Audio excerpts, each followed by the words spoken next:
Wake that ass up. Early in the morning. The Breakfast Club. Are you right? Man goes and does some healing, drops the most important hip-hop album of all time, Mr. Morale and the Big Steppers, and y'all got sporty and started playing with his name and forgot who the GOAT is, Kendrick Lamar, damn it. Jesus. Nobody was playing with his name. Yeah, they've been playing with Kendrick's name. They've been playing with Kendrick's name a little bit. I don't like Nobody it. was playing with him. Kendrick said, I'm tired of healing. I'm going to start traumatizing y'all back. Ooh. Let's go, K-Dot. Hurt people, okay? hurt people. That's right. I'm tired of playing with y'all. Well, maybe he should go back. If he's tired of healing and wants to hurt people back, maybe he should go back. Maybe he needs to change his therapy. Well, listen. Healing is not linear. Okay? All right? Nobody ever said healing was linear. Right? That's why some of us are in therapy every week. Okay? All right. Well, let's get in some front page news. Morning, Tez. Good morning, DJ Envy, Jess Hilarious, Charlamagne the God. Happy Friday. Thank you. Indeed. Good morning. I would know where we were jumping into, but our producers didn't send me what you were about to talk about, so I'm just going to say, Tez, what are we talking about this morning? Yeah, y'all love throwing folks under the bus. Well, good morning. 100 migrants attempted to enter the U.S. illegally by rushing the border wall yesterday. I don't know if you guys saw this on the news, but they were pushing down the razor wire, knocking over guards in the process. Take a listen. On the Texas-Mexico border tonight, Border Patrol officers arresting hundreds of migrants after they broke through a razor wire fence in El Paso. According to Customs and Border Protection, a large group breached the barricades between the Rio Grande and a section of border wall earlier this morning. On social media, Texas Governor Greg Abbott said the Texas National Guard and DPS regained control of the situation and did restore that razor wire. Now, this comes after a lot of legal back and forth this week over Texas Senate Bill 4. That's the law that would allow state law enforcement to arrest anyone suspected of coming into Texas illegally. As of now, that law remains on hold.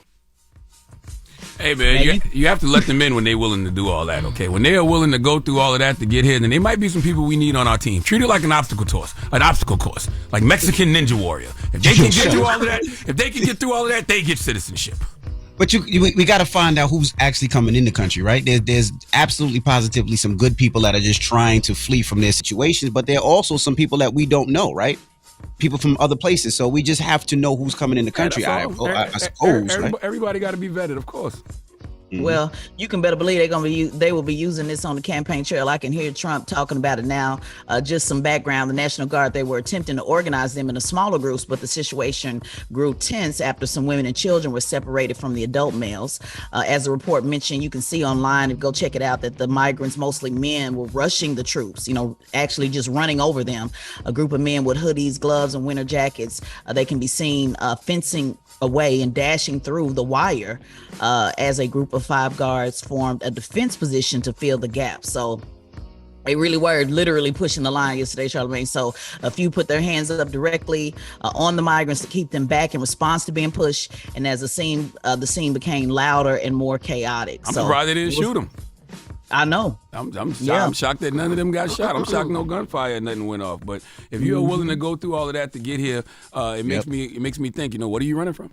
So I think people like that, you really do have to sit down and have a different type of conversation with, because I don't think they over here to cause trouble if they're willing to go through all of that, to get here. All right. Well, that is front page news. What are we talking next hour, Tez? Well, this is a crazy story. Medical breakthrough. A pig kidney for the first time was transplanted into a human being. So I really want to tell you about that. And then Carlee Russell, you remember the young lady that said she was kidnapped after seeing the baby on the side of the road? She had her day in court yesterday. So I'll tell you about that at 7:00. All right, we'll get into that next. All right, everybody else, get it off your chest. 800-585-1051. If you need to vent, phone lines are wide open. It's a Friday, damn it. So call us up right now, 800-585-1051. And again, salute to all my HBCUs out there. It's the Breakfast Club. Good morning. Wake that ass up. Early in the morning. The Breakfast Club. Morning, everybody. It's DJ Envy, Jess Hilarious, Charlamagne the God. We are the Breakfast Club. Let's get in some front page news. What up, Tiz? What's going on, DJ Envy, Jess Hilarious, Charlamagne the God. Happy Friday. Good morning. Thank you. Peace, Ted. Well, let's start off this Friday. We're talking pigs. Yeah, we're talking pigs. Doctors have performed the first transplant of a genetically modified kidney from a pig into a living human. Take a listen. For the first time, doctors have transplanted a genetically modified pig kidney into a living person. It happened at Mass General in Boston today. They announced the medical milestone, a 62-year-old patient recovering well, actually expecting to be discharged soon. This announcement marks the latest development in what is called xenotransplantation, the term that means healing human patients with cells, tissues, or organs from animals. Doctors, of course, praised the man for his courage in taking on an experimental procedure. They say that procedure, though, could be a first step towards major changes in treating people with failing organs. An abundant supply of organs resulting from this technological advance may go far to finally achieve health equity and offer the best solution to kidney failure, a well-functioning kidney transplant to all patients in need. Man, if that becomes the norm, that's going to be a very tough decision for a Muslim to make. Okay, imagine you in the NOI and you need a kidney, but the only thing that can change your life is a kidney from a pig. And how? Huh? You are crazy. And then what about like part pig, part human, identifying as a pig? Like this can really damn. Nah, Charlamagne, you don't eat pork, you don't eat bacon, so don't try to mess with the pig now. But I'm saying that's why I say it'd be such a tough decision for a Muslim to make. Like, Assalamu bacon, bro. You gonna need to do something. Your life on the line. You want to be it for your children, and the only thing that can save you is a pig. Yeah. Now, all jokes aside, though, I really do think this is amazing. The doctors thought that the new kidney, that this new kidney could last for years, but they acknowledge that there are many unknowns to an animal, to actually using animal transplants. But the patient is very grateful. He said he saw it not only as one way to help him, but a way to provide hope for the thousands of people who need a transplant to survive. Now, they actually started this, just to give you a little bit of background, experiments taking blood and skin from animals began in the 1600s. So this has been, I guess, something that's been done before, but researchers really started looking at this in the 1960s. So all jokes aside, this is really like an amazing thing. There's a lot of people who are waiting for transplants, and maybe, this is the way to go. What do you guys think? There's some critics, though, that say they don't really like mixing the animals and the humans, and they're not really big fans of it. What do y'all think? I mean, we might be closer. And clearly those are kind of like our cousins, right? Because, we all... Animals? Yeah. We were all created by the same entity in some way, shape, or form. And we kind of... But they smarter and much better. Some of them are much smarter and much better. And we do help each other live, right? Because we have to eat these animals to stay alive. It's like a circle of life. So to me, this is just another extension of that. Yeah, maybe they give us some sense if they start mixing us together. The animals don't beef, divide. They don't care about color, none of that. They just be like, look, come over here with us. Now, what if the pig kidney start changing us to where we start wanting to play in the mud, start eating any damn thing? That's what I was saying. Like, what if back get big as hell for no reason? Back's already big. You know what I'm saying? Well, y'all ain't learned nothing from that sensitivity training. I identify as a pig, Tess. That's what I was going to say. Are you going to start identifying? I was waiting on one of y'all to say it. That'd be crazy. You get in trouble for saying something crazy. Be like, look, I got a pig kidney. I identify as a pig. That's right. Okay. All right, guys. In other news, that's sensitivity training. Clearly, y'all need to get help. No, it didn't help at all. Didn't help at all. I want to give y'all an update on Carlee Russell. As you guys know, that had the whole world stopped when an Alabama woman who confessed to lying about being kidnapped she did plead guilty to criminal charges related to the hoax that set off a national search last summer. Take a listen. Well, this all started on July 13th. Carlee Russell called 911, and she told authorities that she had seen this toddler walking along the highway near Birmingham.